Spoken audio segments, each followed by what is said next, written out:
Bonjour à tous, je me présente, moi c'est le docteur Bouchakour Chemseddine. Je suis anesthésiste réanimateur. J'ai eu l'honneur et le privilège d'aller à Gaza. Alors c'est un peu particulier quand j'ai des privilèges, mais honnêtement pour moi c'était le cas. Du 23 au 5, du 23 janvier au 5 février. Alors on était exactement à l'hôpital européen de Gaza, qui en réalité ressemble plus à une ville, à l'intérieur d'une ville, qu'un vrai hôpital. Tout simplement pourquoi? Parce que à l'intérieur de cet hôpital, eh ben, on a l'impression qu'il y a des rues à l'intérieur, avec des gens qui vivent à l'intérieur. Et les images, c'est pas ça qui manque pour en témoigner. On a même des gens en fait qui cuisinent à l'intérieur de l'hôpital. Il y a des enfants qui jouent à l'intérieur de l'hôpital. Il y a des cadavres qui traversent en fait les couloirs de l'hôpital. Et on a l'impression que c'est quelque chose d'habituel dans cet hôpital-là. Alors, si je résume, vraiment, en fait, pour moi, ça donnait ça. C'est une espèce de petit village de 25 000 à 30 000 habitants qui vivent à l'intérieur et à l'enceinte, entre l'intérieur et l'extérieur, mais à l'enceinte de cet hôpital-là. Alors ça, c'est la première image qui nous a choqués, nous, en arrivant. Et ce qui est choquant plus, c'est que, en fait, l'accueil des Palestiniens. Alors, ils arrivent à trouver le sourire. Ils arrivent à nous accueillir avec un sourire, alors que la situation, tout le monde le sait, elle est dramatique et catastrophique. Sinon, par rapport à ma partie soignant, moi je suis anesthésiste, donc je travaille au bloc opératoire et je gère ce qu'on appelle les polytraumatisés, c'est-à-dire les patients qui sont graves. Et les patients qui sont graves, en réalité, c'est pas les plus graves. Enfin, j'ai envie de dire, avant qu'ils arrivent au bloc opératoire, ils meurent pour une grande partie avant. Je m'attendais à avoir un peu plus en fait de patients au bloc opératoire et j'ai une remarque à apporter, c'est le nombre d'enfants au bloc opératoire. En fait, au final, les enfants et les vieillards, il n'y en avait pas tant que ça proportionnellement à la population. Mais une lecture rapide des événements m'a fait comprendre que tout simplement, les enfants, ils n'ont pas le temps d'arriver au bloc opératoire puisqu'ils meurent avant. C'est pour ça en fait qu'ils ne sont pas surreprésentés, alors que les images que j'avais moi avant de partir, c'était, je m'attendais à soigner plus d'enfants, mais en fait en réalité c'est parce qu'ils meurent juste avant. Et les conditions de travail à l'intérieur de l'hôpital, les images sont là pour le prouver, ils sont très difficiles. Les collègues médecins palestiniens que je salue par ailleurs, et puis les soignants aussi, ils font un travail formidable. La plupart, ils ne sont pas rentrés chez eux depuis le début de la guerre, tout simplement pourquoi? Parce que d'abord, ils n'ont pas où entrer. Pour la plupart, ils ont perdu en fait leur maison, et ils ont tous une histoire à raconter. C'est-à-dire à chacun, quand on discute avec eux, quand on prend le temps de discuter, ben, ils ont tous une histoire à raconter, que ce soit la perte d'un être cher, ou bien la perte en fait de leurs parents, ou bien ils se posent des questions sur l'avenir. Ils font du bon travail dans des conditions qui sont difficiles. Le deuxième point, c'est le nombre d'infections. C'est-à-dire que mon travail, c'était de endormir les patients pour qu'on puisse faire les changements de pansement. J'ai eu l'occasion en fait de raconter ça, où il y a beaucoup de patients qui doivent revenir au bloc opératoire pour les changements de pansement qui ne peuvent se faire que sous anesthésie générale.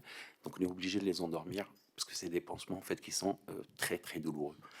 Et ça, c'est tous les 48 heures, et même avec les pansements, les changements de pansement toutes les 48 heures, eh ben, on arrive à avoir quand même en fait beaucoup d'infections, et du coup après, on est obligé, par exemple pour les amputés, de monter un petit peu. C'est-à-dire que il y avait que la mi-jambe, après on passe à la mi-cuisse parce qu'en fait le moignon il est infecté.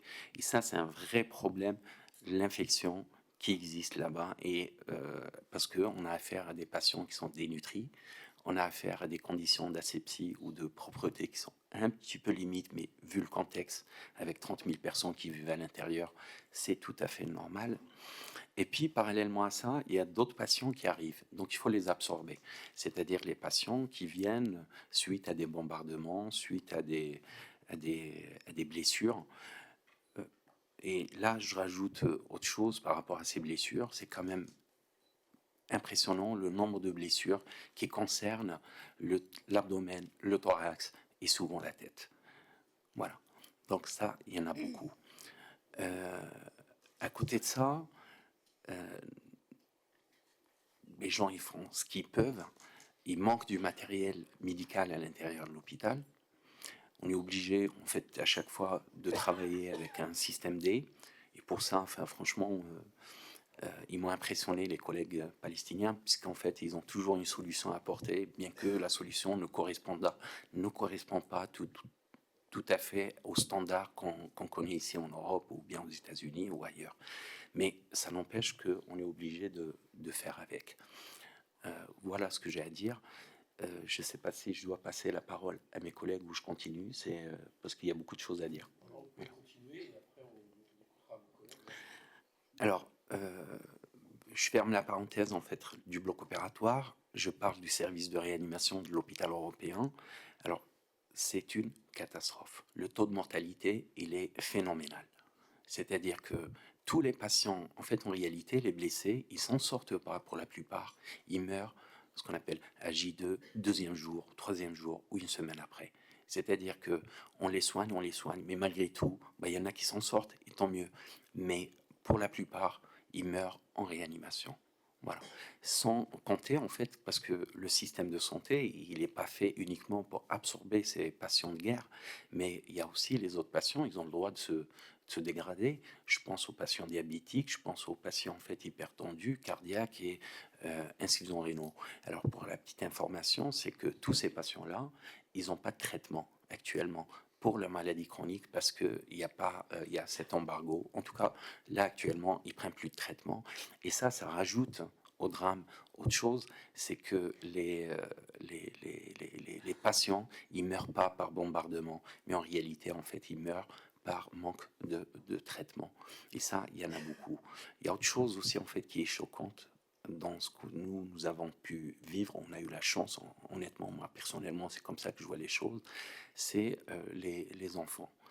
Alors,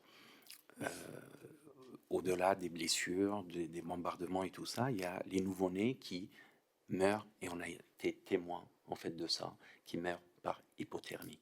Parce que tout simplement, en postpartum ou après l'accouchement, on a affaire à des mamans qui sont dénutries, démunies, qui habitent à l'extérieur et qui sont dans des tentes de fortune. Et bien évidemment, en fait, un bébé, si on le réchauffe pas et tout ça, enfin, il meurt dans les... Allez, on a eu des bébés qui sont morts, en fait, 5 heures après leur naissance. Et ça, c'est un drame. Voilà, c'est juste inacceptable. Et j'ai dit un mot il y a quelques jours, je me suis posé la question personnellement. Est-ce que le fait de mourir dans ce système-là, en soi, et ça peut vous choquer, est-ce que c'est pas une chance en soi?